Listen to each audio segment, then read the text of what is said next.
আসসালামু আলাইকুম রহমতুল্লাহ। বিসমিল্লাহ রহমান রহিম। কিরগিজস্তানের ইসলামিক বর্তমান অবস্থা এ নিয়ে আজকে একটা ভিডিও দিব জুম্বার দিন। ইসলামের ইতিহাস এদেশে অনেক ঐতিহ্য এবং অনেক মজবুত এবং অনেক দীর্ঘদিনের। আমাদের আগে এখানে ইসলাম আসছে, এর ইতিহাস আমরা সবাই জানি। ওই নিয়ে আমার আলোচনার বিষয় না। আমার আলোচনার বিষয় হলো বর্তমানে এই দেশের ইসলামের কী পরিস্থিতি, এই নিয়ে আলোচনা করা।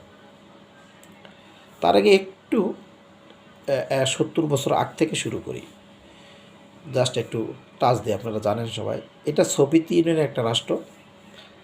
ফলে লেনিন এখানে শাসন করছেন, আর লেনিন ইসলামের কত বড় শত্রু ছিলেন আপনারা জানেন। ফলে এই 70 বছর এদেরকে একেবারে ইসলামটা যাতে এরা প্র্যাকটিস করতে না পারে ওইভাবে এদেরকে ডিস্ট্রয় করে দিয়েছেন। এখন আমরা আইসা কি দেখলাম এখানে, আমাদের চর্মচোখে যেটা দেখছি সেটা নিয়ে আজকে আলোচনা করি। এখানের মুসলমান প্রায় 90% এদেশের, 90% না 85% আমার সঠিক মনে নেই, এরকম হবে। গুগলে একদিন দেখছিলাম, এখন আর দেখলাম না। ধরে নেন আপনার এরকম 85 বা 90% মুসলমানের দেশ। আচ্ছা, এবং এরা হইল গিয়া হানাফি মাযহাবের লোক। আমরাও হানাফি মাযহাব, এরা হানাফি মাযহাব।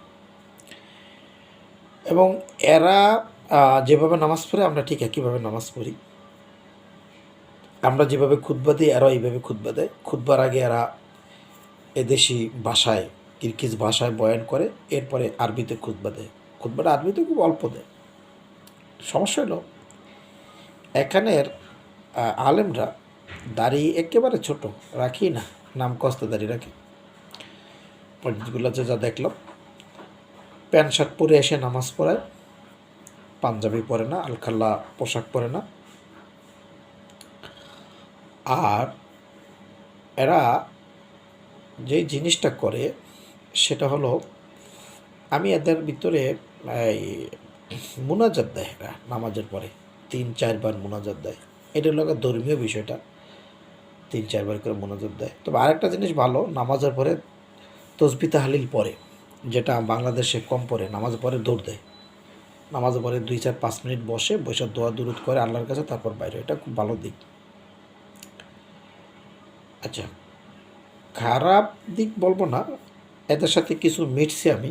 এখানে কিছু লোকজনের সাথে চলাফেরা হয় এদেশি, তো এরা মেহমানদারি বোঝে না। এরা ইউরোপিয়ানদের মতো হয়ে গেছে, মেহমানদারি করে না। যেমন আপনি আমার বাসায় আসছেন, মুসলমানের কালচার, আরবদের কালচার, বাংলাদেশে মুসলমানের কালচার, পাকিস্তানের মুসলমানেরও কালচার, যে আমার বাসায় কেউ আইছে আমরা তারা খানা দিই আগে। এক গ্লাস পানি দেই, শরবত দেই, ঘরে ফল থাকলে ফল দেই, চা বিস্কিট দেই না? এরা দেয় না। ঘন্টার পর ঘন্টা বসে কিচ্ছু দেবে না, এক গ্লাস পানিও দেবে না। আমি এখানে বলবো না, অনেকে হয়তো আমার সাথে কেউ আছেন শুনে ফেলবেন।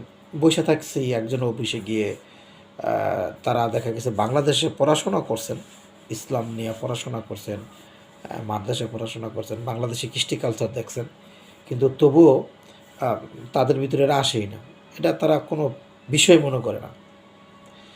আচ্ছা, এটা ইউরোপিয়ানদের কালচার, একটা রাশিয়ান কালচার পেয়ে গেছে এরা।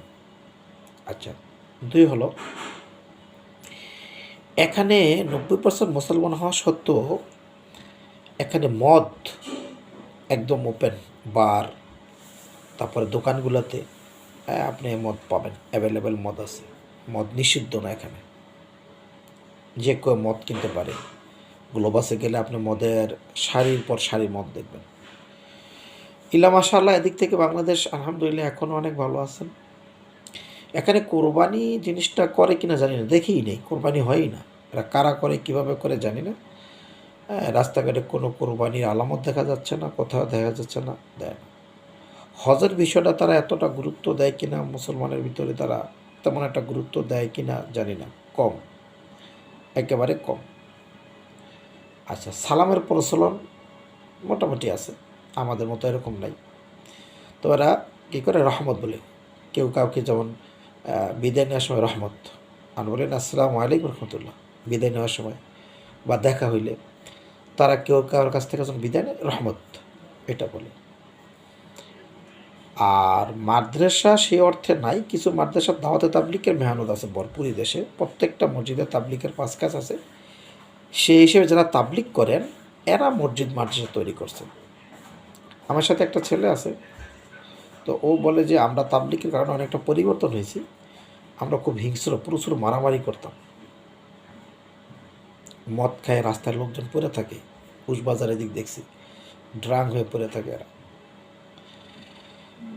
বাংলাদেশের আলহামদুলিল্লাহ, আল্লাহর কাছে শুক্রিয়া যে বাংলাদেশে যেভাবে ইসলাম প্র্যাকটিস হয় এটা পৃথিবীর কোথাও আপনি পাবেন না। এবং আমাদের যেরকম মসজিদের ভিতরে তাফসির হয়, গ্রামগঞ্জে ওয়াজ মাহফিল হয়, এটা এই দেশে মনে হয় নাই, নাই বললেই চলে। শুক্রবারে হুজুরে কিছু কথা বলে এইটুকু। এবং হুজুরদের ইসলামিক অ্যারাবিক নলেজ কতটুকু এটা বোঝা যায়, ততটা নাই। হ্যাঁ, ততটা নাই বললেই চলে। তো সার্বিকভাবে আছে ইসলাম আছে আলহামদুলিল্লাহ। তাবলিগের মেহনতের কারণে কিছু মসজিদ হয়েছে, কিছু মাদ্রাসা হইতেছে, তারপরে কিছু দিনই কাজ হচ্ছে, হচ্ছে না যে তা না, আলহামদুলিল্লাহ হচ্ছে।